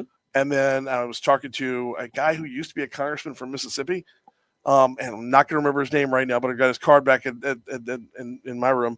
And then I turn around and there's Governor Landry, and just chatting with the governor, just chill. It's like, but this was the entire room like this. The whole conversation was like this over there on Thursday night. So I was there Thursday, and it turns out you were in the same place last night. And I missed out by a night. What did I miss out on? Yeah, Nate Bargatze was there, the famous comedian, and Derek Stroop as well, the other comedian that I absolutely love. Got to meet them last night, took a photo with them. They could not have been nicer. They were absolutely fantastic. Of course, you meet, I'm going to say famous people. You never know how they're going to be. Right. They were absolutely fantastic. I said, when you coming back to Louisiana, please let me know. Right. Senator Stewart Cathy was with me. I was like, Cathy will write the bill. We want y'all back. I mean, wholesome comedy, so fun, just what he does. I'm a huge fan. I watched all of his specials. They just could not have been nicer guys. And tried to pitch Derek a couple jokes that I have. So I asked him, he's born in 1984, and I'm 86. His comedy is based around growing up in the 90s. Like, that's his comedy style is just so great. And I was like, hey, I got a couple for you I'd like to do. And Nate does a joke about, he goes to the airport, Nathaniel and Nate on his ID, and what he gets done is like, man, my buddy, and shout out Dr. Griff Lewis, tell this story. Griff's name is Griffith. And he went to the bank, and they were like, well, your ID says Griff. And he's like, yeah, Griffith and Griff. Can you not make the connection here? Like, and I was like, Nate, true story. Like, this just happened to me. I had to notarize a sheet for him to say it's the same person. And I was like, that's so great. And just great guys. Wish them all the best. I hope they come to Louisiana again, and I'll be proud to support them if they do. Got a couple minutes left with Dixon McMakin. Just talking about Washington Mardi Gras as a whole. Okay, I needed you to share that story because that's awesome. You just randomly walk up on Nate Bargatze. Yeah. Okay, no big deal, right? Yeah. Yesterday, were you at the economic development luncheon, or were you at a different luncheon? I was at there before the pre-luncheon. Yeah. Okay. Yeah. Didn't see the speakers, but was there before. What were some of the high points? Oh, okay. I missed the speakers. All right, you missed out on the Sorry. speakers. This meta announcement has been all over the hallways. Nobody can stop talking about it. It's got to lead to more. The fact that the decision was made is bigger than the decision itself.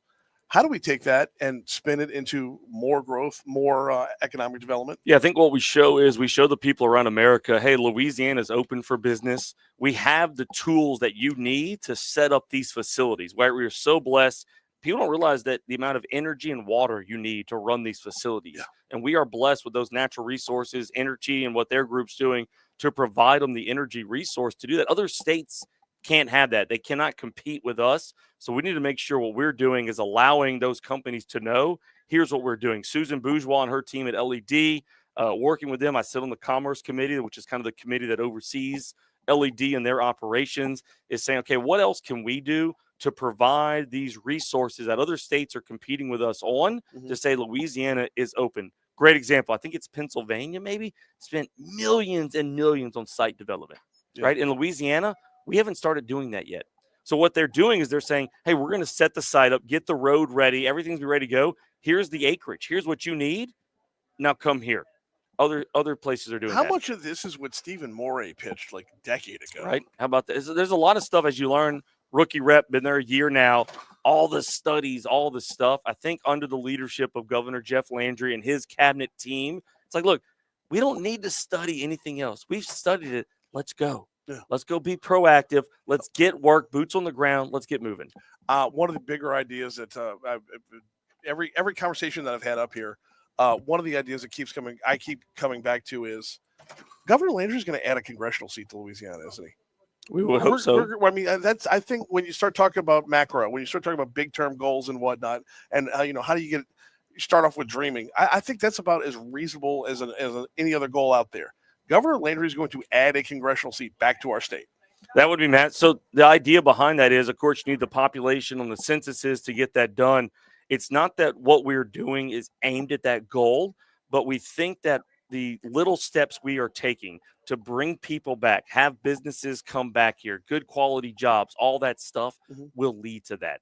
So, that's it's not a truly, I'm going to say, I don't think it's a goal, but it's something that should happen if everything we put in place works how we think it will. What you still got on tap? You anything formal to go, or are you clocked out? So we're 2:30 on Saturday. Yeah. We're going to go see our congressional delegation is all here right now. Yep. They're doing their rooms right now. Going to go see them.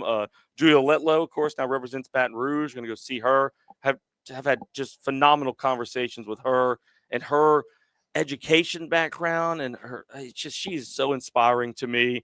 Going to go to the LSU suite, of course. Go see the campus. I represent half of LSU, so just walk around. That's what you do, and then of course going to come back. Senator Bill Cassidy's suite that we're in right now. Right, he's going to do a toast letter to the debutantes. So I don't know if people know this. Senator Bill is a voter of mine. So I get Senator Bill Cassidy, Commissioner Tim Temple, and Secretary of State Nancy Landry. Oh wow! How it's pretty neat. So there is dual accountability of all the sides of me as a state rep and having those leaders that I get to talk to, and it's so inspiring to me. Very, very cool stuff. He is Dixon McMakin, state representative from District 68. We always appreciate your time, brother. Yeah, man. Have a great one. Thanks, Brian. You too. We're taking a quick break. When we come back, we're going to talk a little LSU alumni with Mikey Matuk next on Talk 107.3.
1 minute, Brian. Got 1 minute.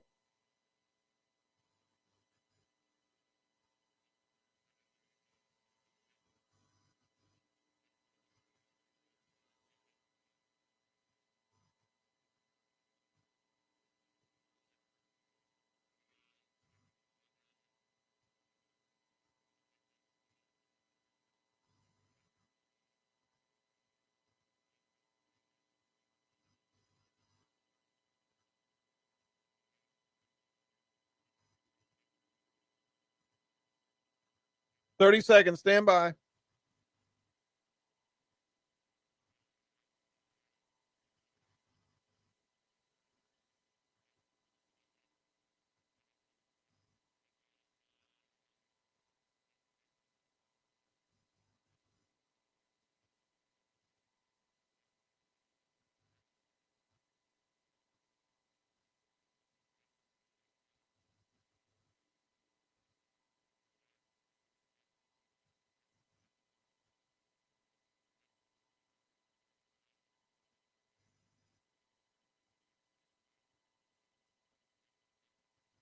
How long we looking, Cade?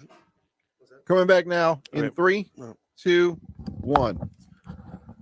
We are continuing live from the Washington Hilton for Washington Mardi Gras. Brian Haldane here with you, Cade Wazan, producing back in studio, and the guests just keep on coming through. It's time to talk LSU, and oh man, my voice is just failing me now. Listen, I got half an hour left, and I'm so done. My wife gave me a pep talk yesterday. She said, "Don't drink too much because you lose your voice. You can't handle it anymore." So I had to, how'd that work out? Well, it's still here. It's still here for at least one more night. So we'll see. We'll see. I'm joined right now by Mikey Matuk. Mikey, it's awesome to have you on here. We got a lot to talk about. Just don't ask me politics. Dixon did that already. No, Dixon covered the politics. Yeah, perfect. You're here to cover LSU from start to finish. All right. Let's talk a little bit about what's the latest on from the Alumni Association on that front. Talking about for baseball, talking about for football, talking about LSU in general. In general, we'll focus on athletics in a little bit, but just in general for the university. Yeah, so obviously NIL is the hot topic, right? It's the hot button topic, and it seems like the way NIL is moving, they're trying to regulate it, right? They're trying to put some rules and at least a structure in place. I don't know what that's going to look like. The first step of that's obviously revenue sharing, which in April I think is going to pass. And that allows now TAF is allowed to get in there and start, donors giving points to donors and making it a little bit more organized. So that's happening. Obviously they're trying to spread the wealth around the other sports, and college football, college sports, college baseball. It's no longer just a college sport; it's a big business, right? Right, and it feels like they're trying to make those adjustments, which much needed. They do because this spread like wildfire. And I don't know how to go back and no, I mean, it's not like I make a California pun, but No, I got you. But you see in real life how hard it is to contain once the cat's out of the bag. So how hard is it going to be to contain NIL or to reel it back in without going back to, okay, we're going to land in a spot where we have this controlled NIL and then all the under the table stuff starts to come back in? Well, I don't think you can ever stop the under the table stuff because, I mean, even before NIL, under the table stuff was happening around the country, right? So I think what you do is you have a structure in place and understand that there's probably going to be some sort of attempt at those under the table dealings and have, you had the compliance office originally. And now you say, hey, we're going to have to try to regulate that as much as possible. You're not going to be able to stop it. Right. Right. I think the revenue sharing is important. I think that NIL, how it was intended, I agree with. Yeah. How it's being done, I don't agree with as far as the pay for play stuff. I believe if you go out there and you play well and you want to make money on your name and they want to promote you, I think that's very fair. Right. Right. You go out there and you make money, you work hard, you generate some income for the school based off your performance, you should get compensated for that. Yes. But giving $12 million or $15 million over 4 years to a high school kid who you don't know if he's going to be good or not, right. And I understand that's the way it works. It's just in my mind, it's just a little hard for me to fathom. We're talking with Mikey Matuk about we're focusing on NIL right now. We're going to broaden out to a couple of other things in just a little bit, but it's hard not to talk about NIL because that's where everything is revolving around right now, is trying to get our feet underneath us in where this world is going. And You mentioned paying like one player $12 million or something like that. The other side of this is like we don't have a real, well, we're getting to where we have more of a free agency period. Yep. But we don't have any control over where someone. We have control over when they can leave, right? But not when they bail. Well, the problem is you have free agency every year, right? Right. So in the NFL, you have to get a certain amount of time to get to free agency. Mm-hmm. So you're on a contract. You have, this is what you signed. This is what you signed up for. This is what you have to do. Right. And you do that up until you earn the right to become a free agent, and you use the market based off of your performance to be able to go and get compensated for that. Right now, you come to LSU, I pay you to come to LSU for a year, and you're not happy. You get paid for that year. I'm gonna go somewhere else, and then I'm gonna get free agent this year, free agent next year. I mean, you have kids transferring 4 times in 4 years. Right.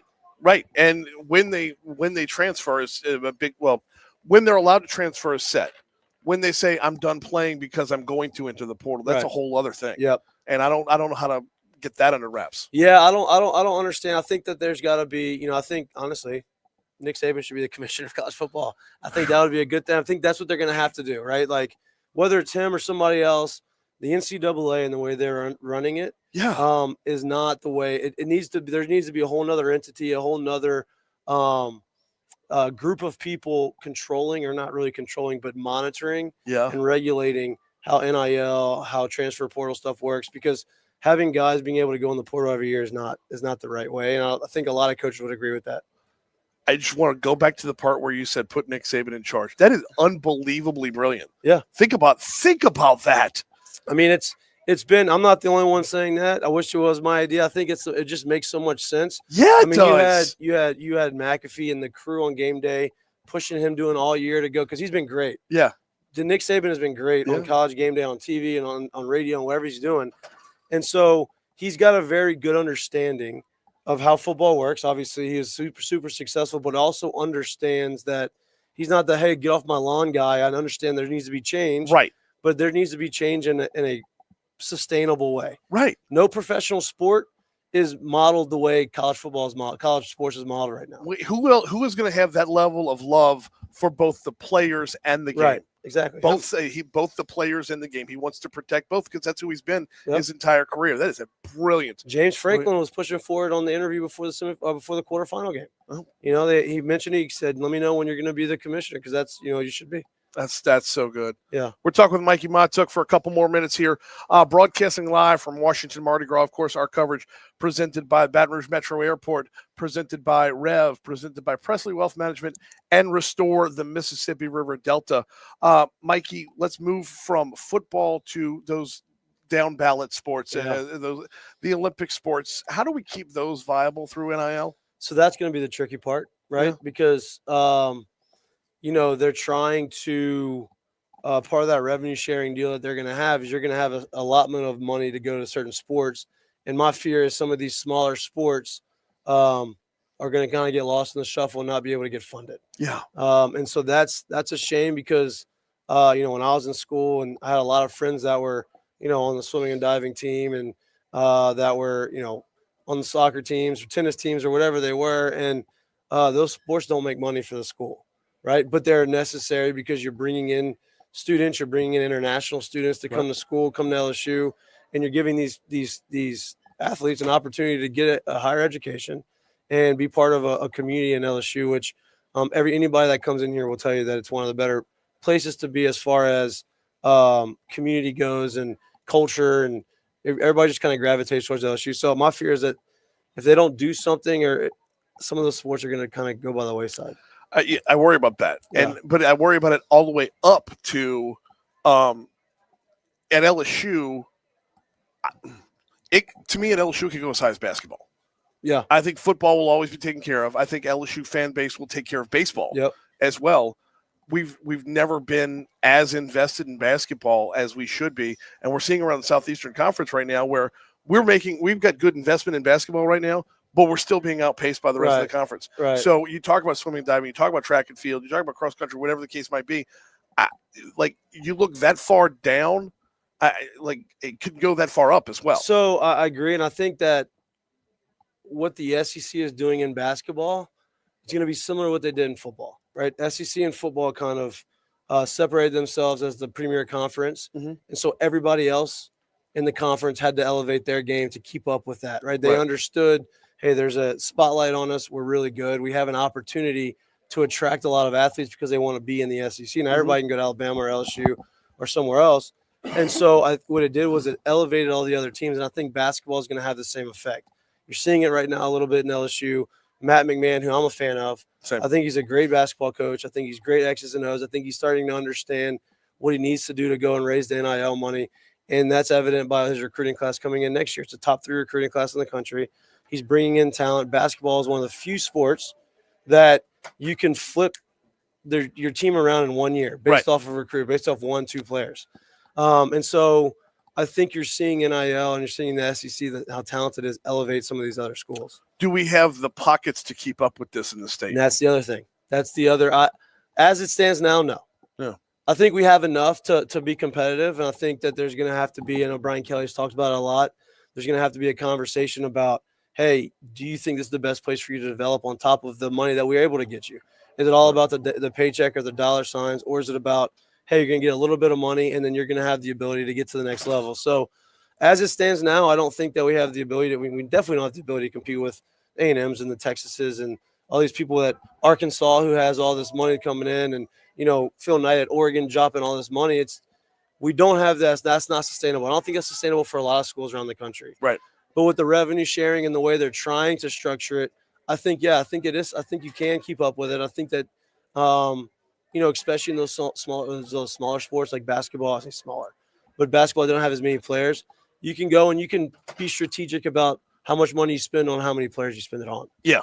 Yeah. But then you get into this, like, how deep do you want the roster? You're going for Right. like scrubs and studs, Yep. you know, it's Yep. well, let's go get 2 studs and everybody else just Yeah. whoever wants to play for LSU, you know, Right. you have the drop off there. Hey, you got a couple more minutes? Oh, for me? whatever you want. I got Okay, I'm nothing going going to keep you for about 5 more Yeah, minutes. that's fine. before- You can keep before me on for as finish. long as you want. Cool. So going back to some of the other sports here, how much does Livy Dunn throw off the NIL game for a sport like gymnastics?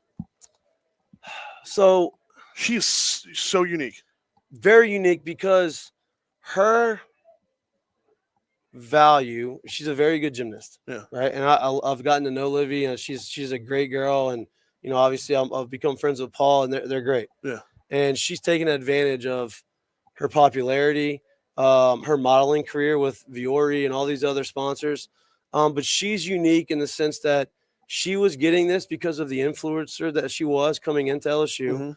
The fact that she was a gymnast helped, but it wasn't getting paid based off of her performing on the beam or whatever she's doing.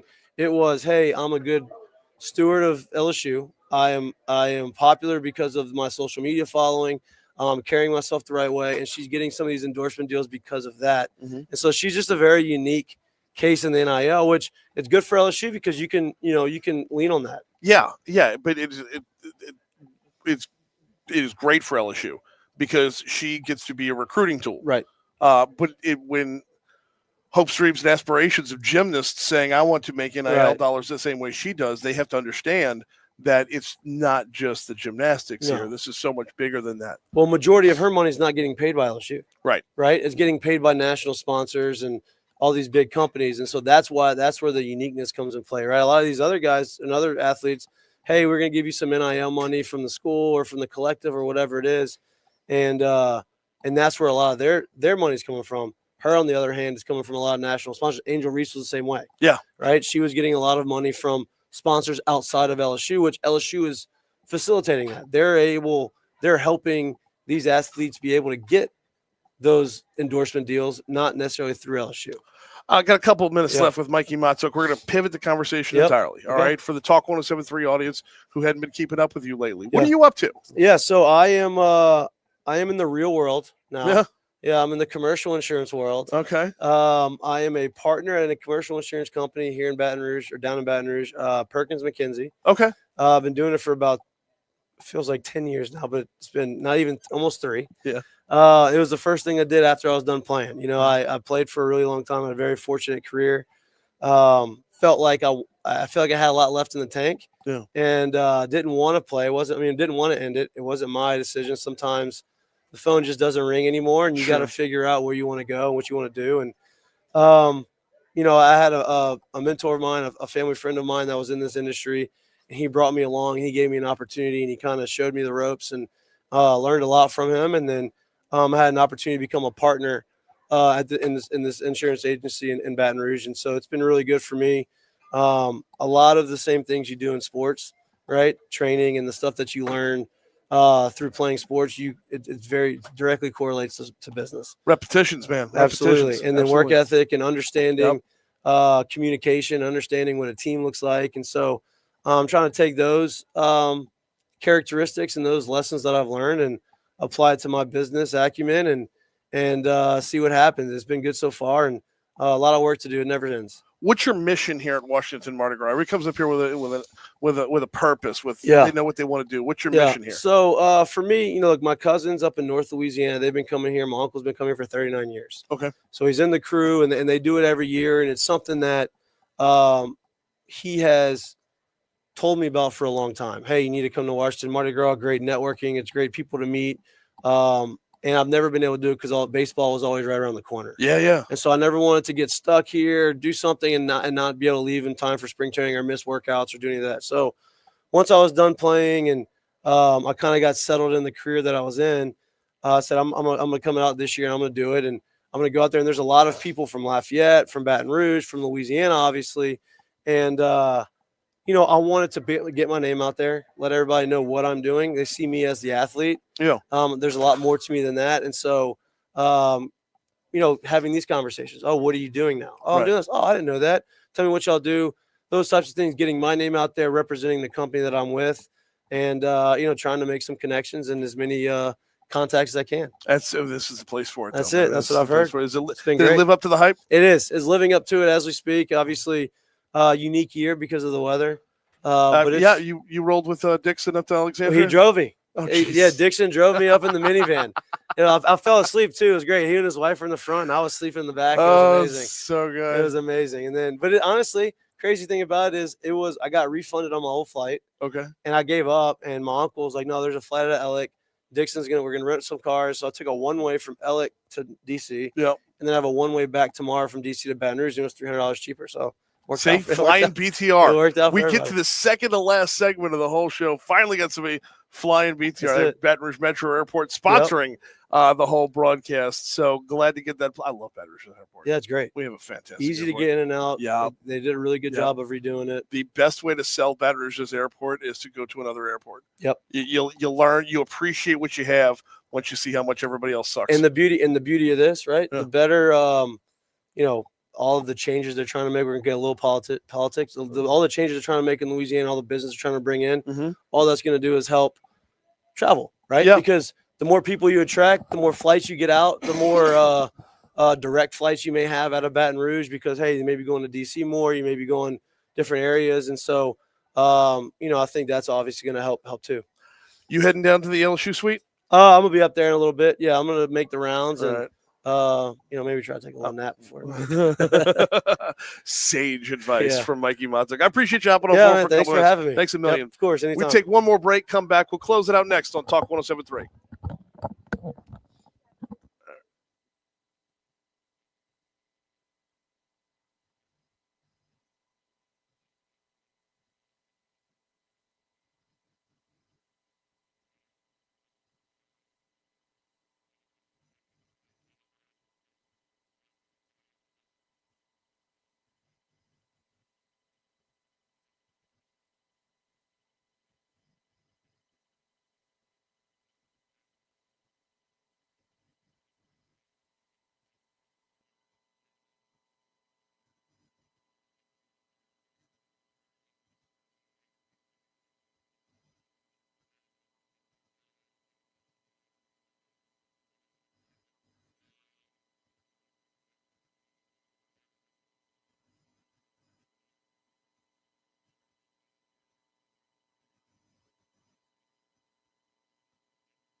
Well,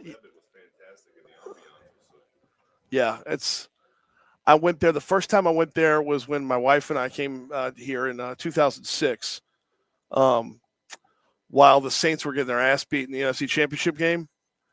That's it was an absolute blizzard outside here in Washington, and that was the first time I'd ever had the old Epic Grill. It's awesome. Been back 2 or 3 times since then.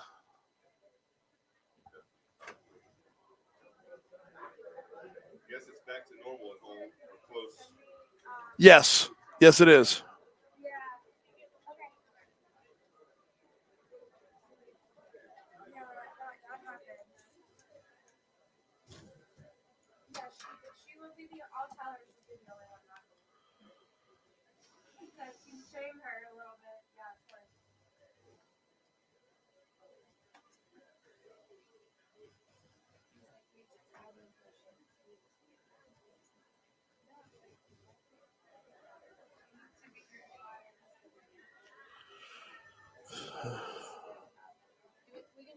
Oh, good Lord. Okay. Okay.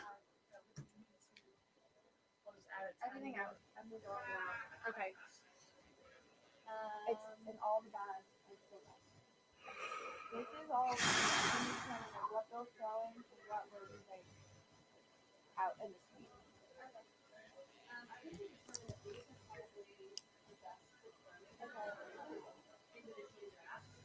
street. Gras is on Talk 107.3. Got just about 2.5 minutes left here to close things out from Washington Mardi Gras, and what a ride it has been.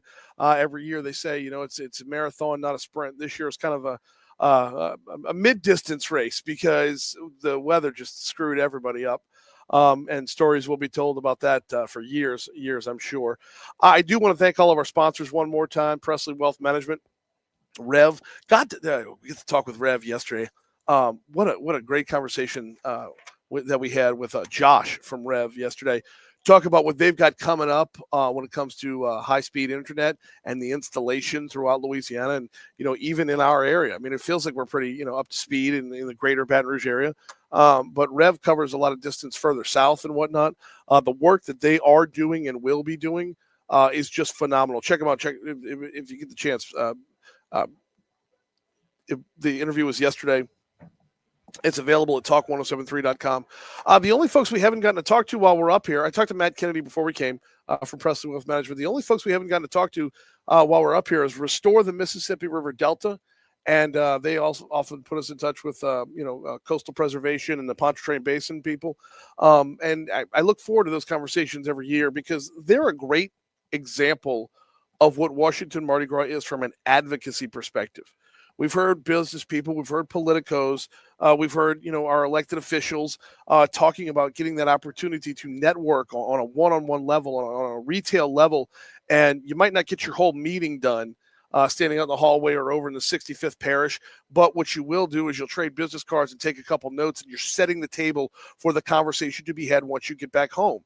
And it was in Senator Cassie's suite where we're at right now. I was about 1 minute, 10 feet behind us last night. And just person after person after person talking with the senator. And I'm thinking, golly, how does he keep up with that? And it's all the precursor for other conversations. So it's a missed opportunity not getting Restore the Mississippi River Delta on, but nonetheless, we do appreciate their support. And of course, the Baton Rouge Metro Airport, who is just one of the stars of the show now, as everybody gets back online after the big freeze and the big winter storm. So I greatly appreciate the sponsors, greatly appreciate the team back home, Cade Wassan doing a good job producing today. And that's going to do it for us, y'all. I mean, this has been a whole lot of fun. I'll have a full recap on Monday morning when I hit the airwaves at 6 o'clock. 10 seconds. On 6 o'clock Monday for Mornings with Brian Haldane. We will see you then. This has been Talk 107.3's coverage of Washington Mardi Gras live from the Washington Hilton. We'll see you later. I took control. I took control. We took control. This is Chris. All right, Cade. Appreciate it, man.